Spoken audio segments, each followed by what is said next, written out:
Alright, hi, I'm Brad Connor, and this is my Let's Play video. Today we're doing Tom Clancy's Rainbow Six Vegas 2. Before we get started, just a little bit about the game. It's actually the 7th installment in the Rainbow Six series. It's a first-person tactical shooter, and it's the sequel to Rainbow Six Vegas. It was announced by Ubisoft in November 2007. The game was released on Xbox 360, PlayStation 3, as well as for Microsoft Windows. Today we're playing on the PlayStation 3 platform. The gist of the game is you play as a 3-man counterterrorism unit, and you rescue hostages, you got to defuse some bombs, and there's a couple other things that you do throughout the game. The overall plot is that you stop a terrorist attack. So you're in charge of a 3-man team. Your character's name is Bishop. Today we're going to play in story mode. There also is an online multiplayer mode. It's Terrorist Hunt, where you can play versus your friends without playing online. The game was received very well. It was the winner of numerous awards, including the 2006 Best First Person Shooter and the Best Online Game. The PS3 version itself had an average score of 86 according to game rankings and from Metacritic. So we're going to go into single player. We're going to play the very first level, and we're just going to play around in it. So yes.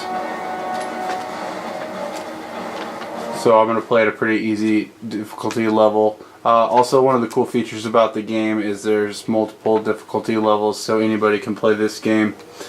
So the story begins kind of with a botched hostage rescue operation.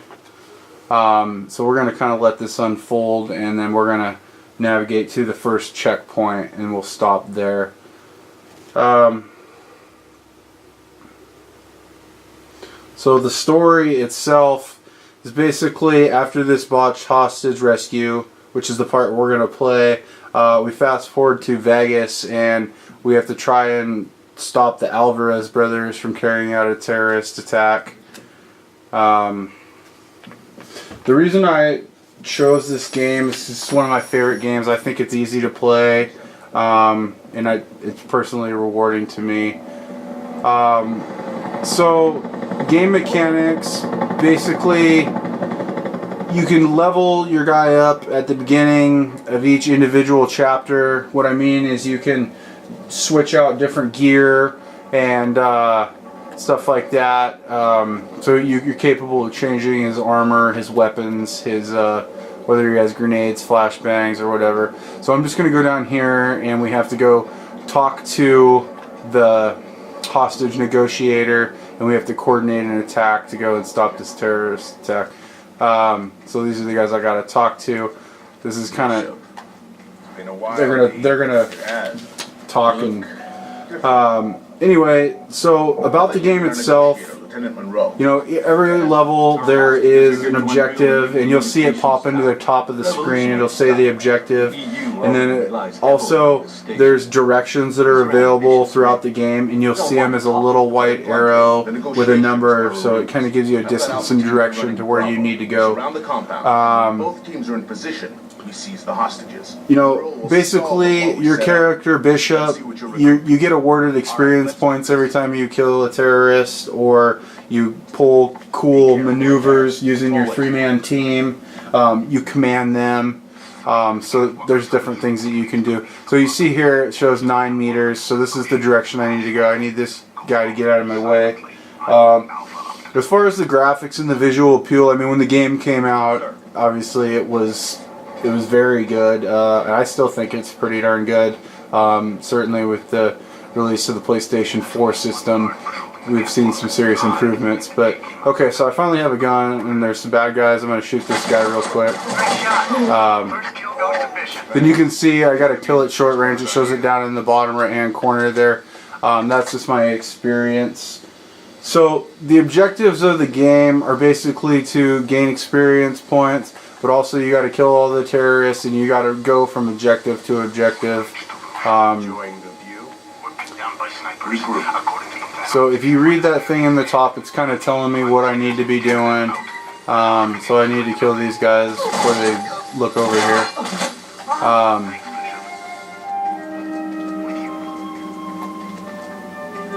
So let me kill some bad guys here. That might be all of them. Also, I have, like I said, I have it's a three-man team, so I have 2 others with me. Here they are. So the way to beat the game is to not die yourself, and then also you need to make sure that your guys don't die either. And they sometimes they get you stuck in a corner, because they're just, I don't know. So anyway, I keep following my objectives. I keep moving from place to place. One of the cool features of this game, one of the reasons I enjoy it so much, is because of the control over the other guys. So here I have them stacked up on the door, and then I can use a fiber optic cable to scan underneath the door to see what's out there, and then I can command them to enter the door. Right now I'm just going to have them follow me, and we're going to just cruise around here and see if we can't find some bad guys to kill. So we look around the corner here, and we're going to just really quickly shoot this guy. If I can hit anybody. Gotta reload. So I play this game quite a bit. So you see there, I got extra experience points for shooting a guy and killing him through the cover. We have somebody else shooting at us. I don't know where. I don't see him. I think my guys got him. So as far as in-game mechanics, I mean, you have a left and a right. This is the R2 stick, or R3 stick, I'm sorry. So that looks left and right. And then I can go forward and backward. I can strafe right and left. R1 is shoot. R2 is I can do infrared or night vision goggles. And then my L2 is run. I can also zoom in and use my scope if I depress the R3 button. So here, I'm going to go ahead and use my team to infiltrate this door. So what I'm going to do is I'm going to stack them up on the door, and then I use the snake cam. So I want to take this guy out with the shield first. I'm probably going to throw a grenade in there. So what I'm going to do, if you see the things on the bottom left-hand screen, I can either flash and clear, enter and clear, or I can put a claymore on the door. I'm going to just throw a flashbang in there so that the enemies won't be able to see me. And then once that blows, we all just go in there firing and just start shooting people. And I didn't even get a chance to kill anybody because all my guys they're on it. So I need to have them follow me, and then we're going to keep on moving. So one of the reasons I wanted to talk about this game was kind of this aspect of violence that people talk about in games. And I really don't think that you can blame violent video games for the violence we see in society. I think that's unfair to the video game themselves. I think that's just basically a cop-out. I think the media has a lot to do with that.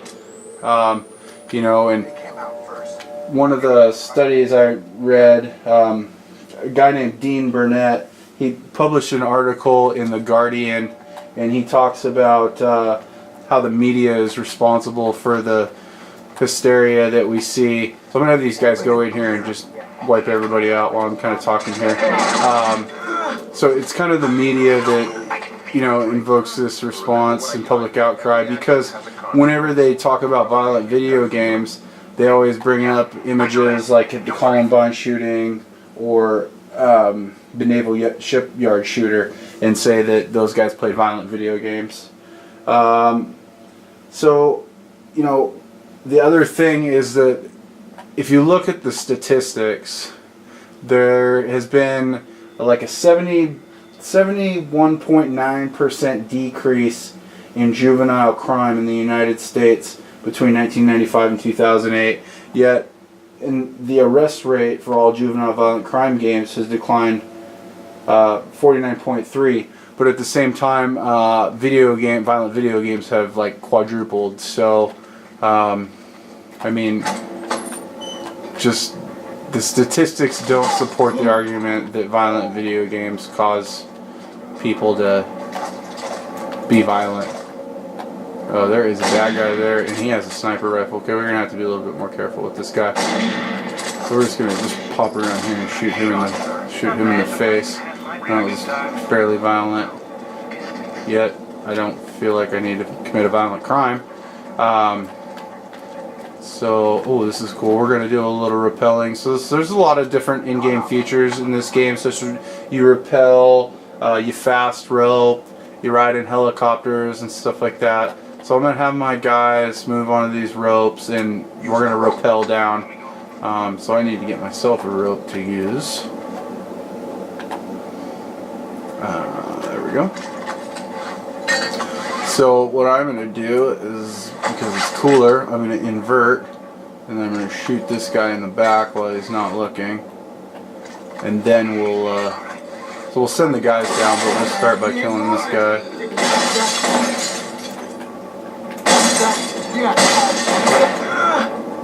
So this gets you a lot of experience points when you climb on the rope and shoot people. You get an added bonus. I'm about to die. Oh. Reload!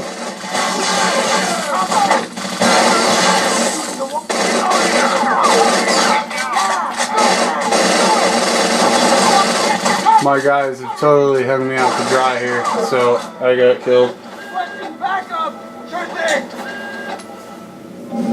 Well, anyway, as far as the game goes, the other thing that I wanted to talk about, so I'm going to restart that checkpoint. The other thing I wanted to talk about is the idea of masculinity. As you can see, it's a three-man team of guys as we're running around. We're killing other guys.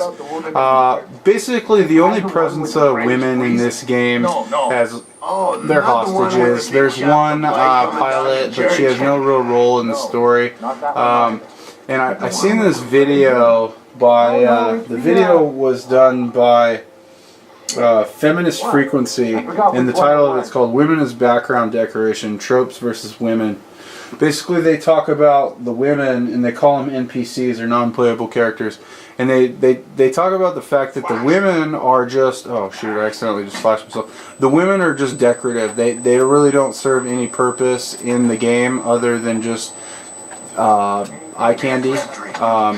And actually, there is one level where you actually play through like a gentleman's club or a club in this game, and as you're in the gunfight, there's women running out. So I'm going to send them in and clear this. So that was the other issue I wanted to talk about. The problem is that this... I just got... I accidentally looked in that room while they flashbanged it. But yeah, it basically serves the male agenda, you know, and it's the idea that women don't play video games, so why would we represent women in video games? But I think, as we've seen throughout the quarter, that's just not true. I mean, women are capable of playing video games, and they're actually quite good at it. Let me just shoot this sniper real quick.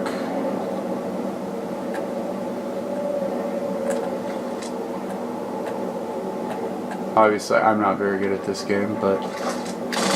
Oh, he ducked his little head down. Okay. So anyway, yeah, I mean, that's all really I wanted to show you folks. I hope everybody sees that violent video games are in no way, you know, because you play violent video games does not mean you're going to be violent. You know, the last thing I'll say about this game is just that I really enjoy this game. I enjoy this game because it's easy. I enjoy it because it's fun. And I think that with the multiple difficulty levels, it sets up for everybody to play. And there's the multiplayer mode keeps you engaged. It's a game that you can continue to play over and over again. Anyway, thank you. Bye.